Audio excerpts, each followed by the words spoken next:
Hello, test. Hello, good afternoon, everyone. I'm Alvin Rimbao, the OIC Chief for the Operations Division. Our office is mandated to coordinate the effects of or the implementation of all the RRM climate change adaptation programs and to coordinate with the affected schools and field offices of the effects of disasters and emergencies. So we have been presenting or discussing about disaster preparedness. But what it means to us, kapag meron ng, pag nag-occur na yung isang hazard, no? Ano ang mangyayari sa atin when disaster strikes? Sino ang tutulong, paano tutulong, at paano yung paano yung ating coordination and collaboration with each other? So today, I'll be discussing to you one of the most important criteria in the M7X Ready program under the disaster response or under the disaster risk governance, no, which is the DepEd Agile Response Team. Alam kong ginagawa na natin ito sa ating mga schools, sa ating mga field offices, but let us concretize what the DepEd Agile Response Team is all about. So,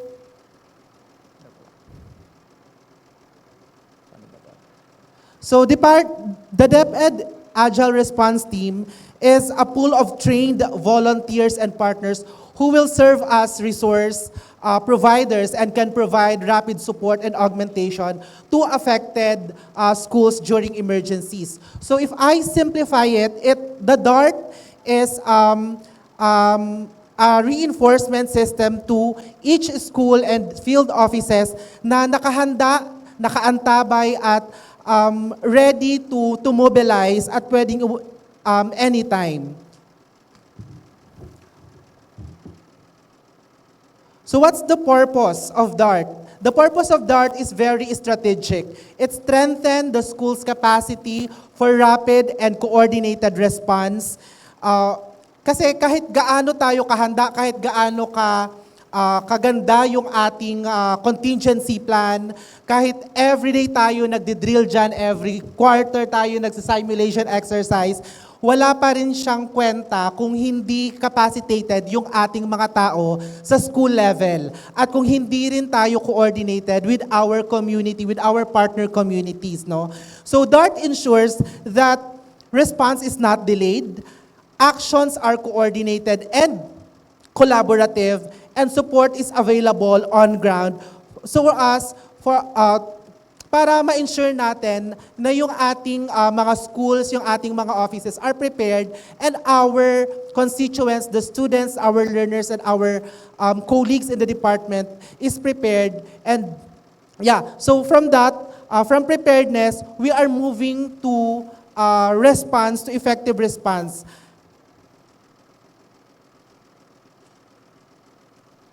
So what's the scope of this DART? Hindi lang ito within DepEd. It is not internal with us. We are bringing in different stakeholders, different partners in the communities and society, which are our partner local government units, the NGOs, the local and international NGOs, the CSOs, and the different private sector partners natin and other education partners. So ang response nito, ang magiging response natin ay hindi lang isolated sa school. It becomes multisectoral, it becomes collaborative, and resource supported. So this aligns with our principle of the whole of society approach or the whole of nation approach na dapat hindi lang tayo working in silos, hindi lang dapat yung schools or school DRRM team natin ang gumagalaw or tayong mga personnel ang gumagalaw to ensure that we are safe during times of emergencies and disasters. But we need the support of other education stakeholders. So what are the roles and responsibilities of the members of the DART?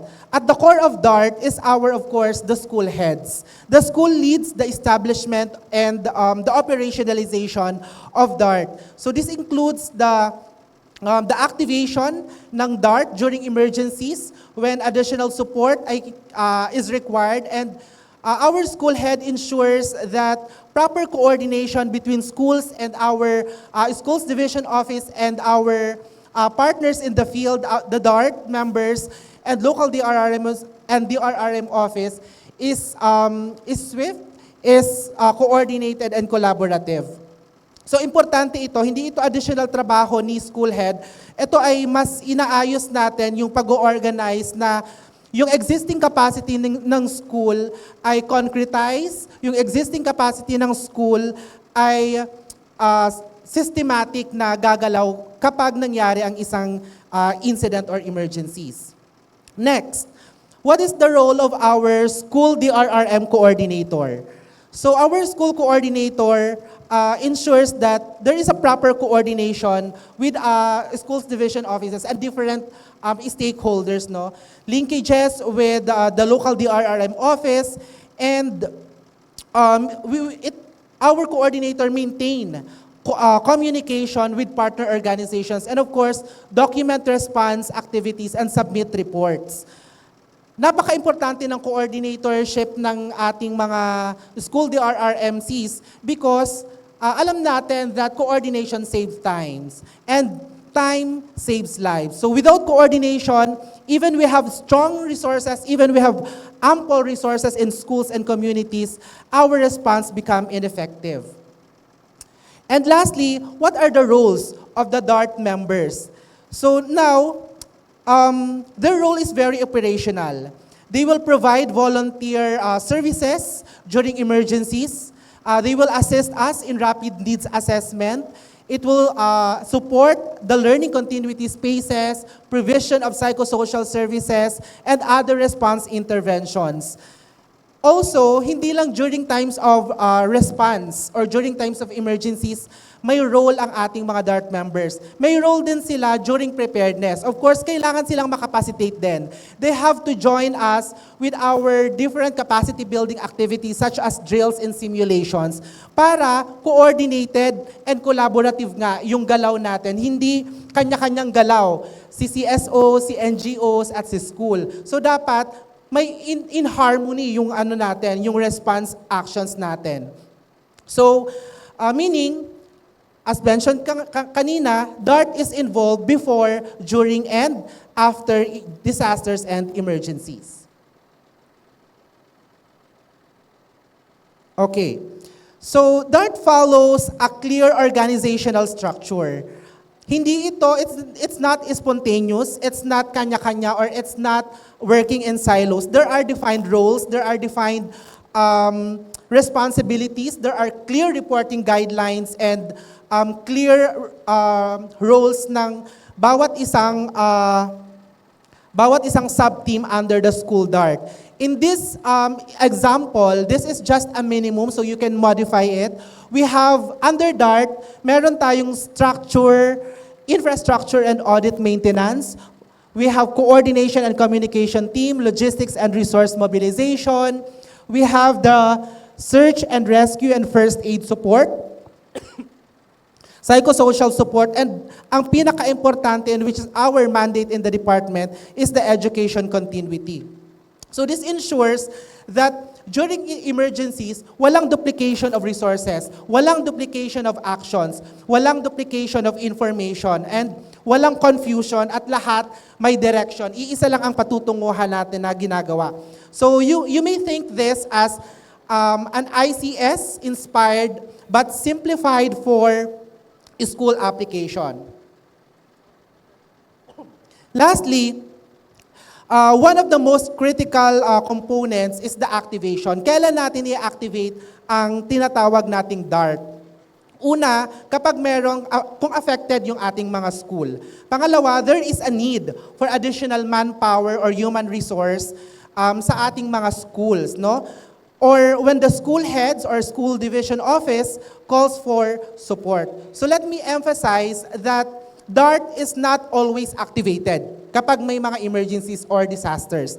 DART is just, it must be always ready. Kapag kinakailangan lang ng additional support, yun yung kailangan na i-activate natin yung DART. So the strength of DART is in its readiness and speed of mobilization ng kanyang mga resources. For the monitoring and evaluation, we really have to sustain this effort. We really have to sustain DART as we continue to monitor our response efforts. So this includes maintaining a registry of DART members. We have to document all the activities and report this to our division office. And lastly, kapag ini-engage or ina-activate natin yung DART, kailangan meron din tayong evaluation as how effective yung naging response actions ng DART. And through monitoring, we ensure it remains functional and relevant. So to close, let me leave you with this. In disasters, especially during earthquakes, the first responders are not external agencies or organizations. Tayo ito, yung mga school natin, yung ating community. So, yung DART, ini-ensures that we are not alone, that we are organized, and we can act readily, immediately, and effectively, and coordinatedly. So this is not just a program, it is our commitment to protect lives of our learners and personnel, and of course, lahat ng mga school entrants natin, and also to ensure the learning continuity. So, to summarize, we invite all our members, all partners in the education sector to join us, be part of the DepEd Agile Response Team. Yun lamang po, maraming salamat and good afternoon.